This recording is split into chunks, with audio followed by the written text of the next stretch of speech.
Hai, Assalamualaikum. Selamat kembali ke kelas Cikgu Diana. Masih lagi dengan subjek Bahasa Melayu Pemulihan Khas.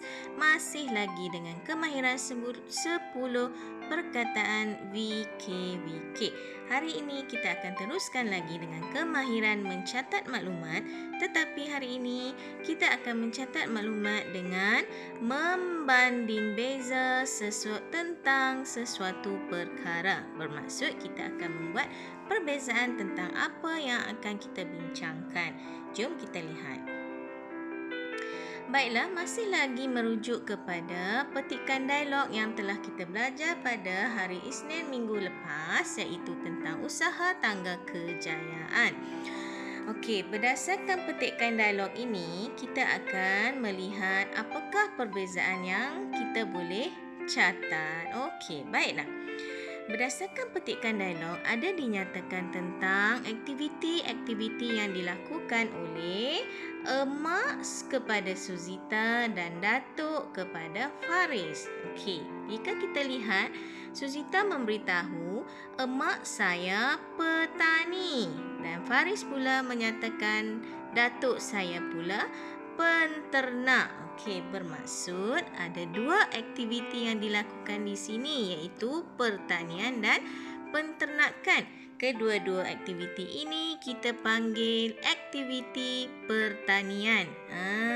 Okey. Apa dia aktiviti pertanian yang dilakukan? Okey. Jika kita lihat di sini, Suzita menyatakan emak saya tanam pokok apel dan oren.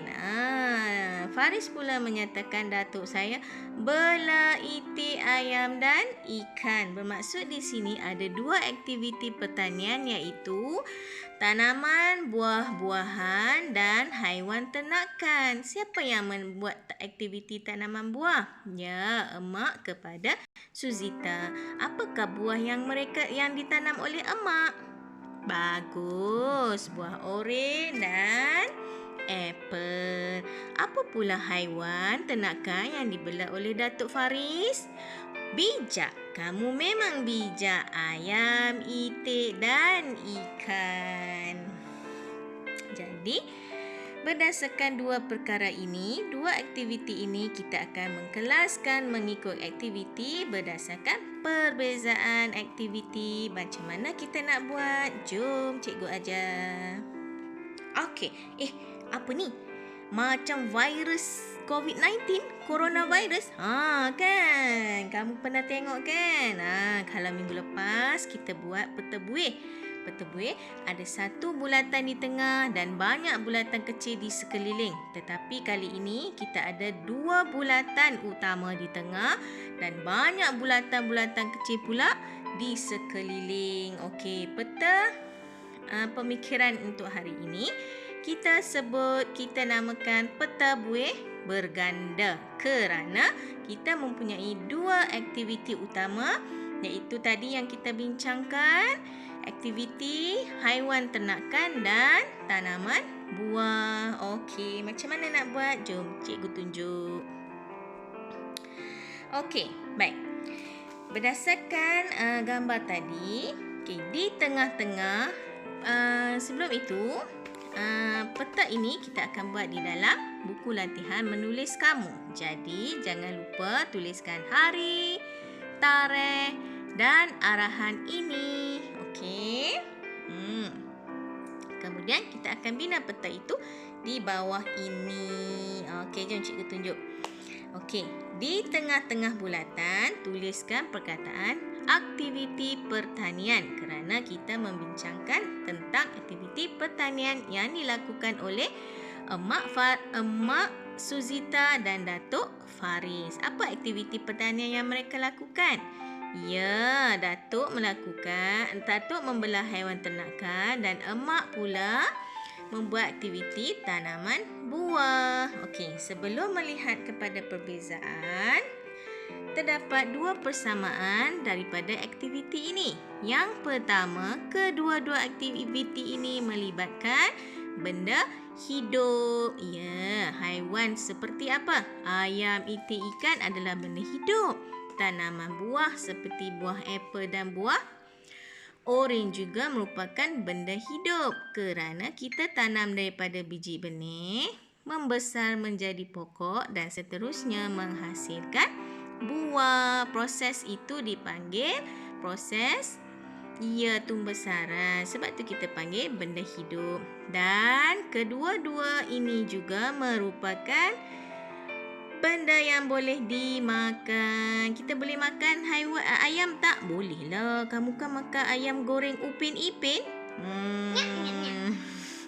Kamu makan buah juga kan? Sebab tu kita kata persamaannya boleh dimakan. Jadi, apa sebenarnya yang perlu kamu lakukan? Okey, kamu perlu melukiskan gambar yang sesuai dalam bulatan mengikut kategori. Nak lukis kat mana cikgu? Dekat sini.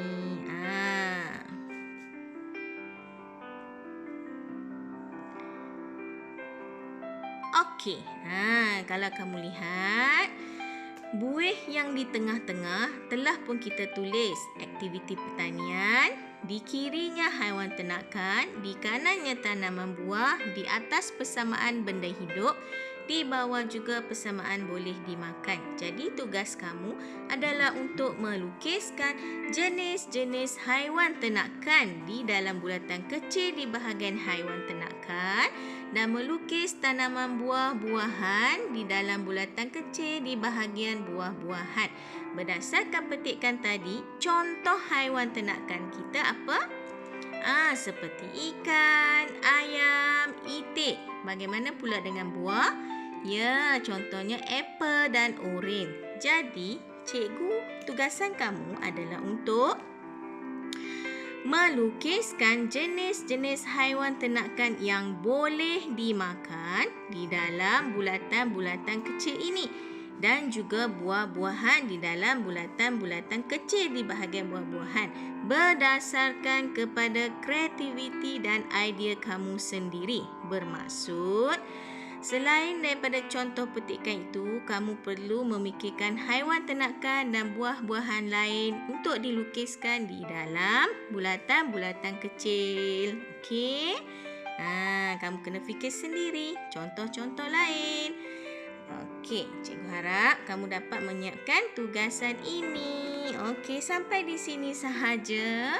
Sebelum berakhir, ingin cikgu ingatkan, setelah siap kerja kamu, jangan lupa ambil gambar dan hantar pada WhatsApp cikgu untuk cikgu buat semakan dan pentaksiran. Sampai di sini sahaja. Terima kasih anak-anak. Selamat belajar dan selamat menyiapkan tugasan.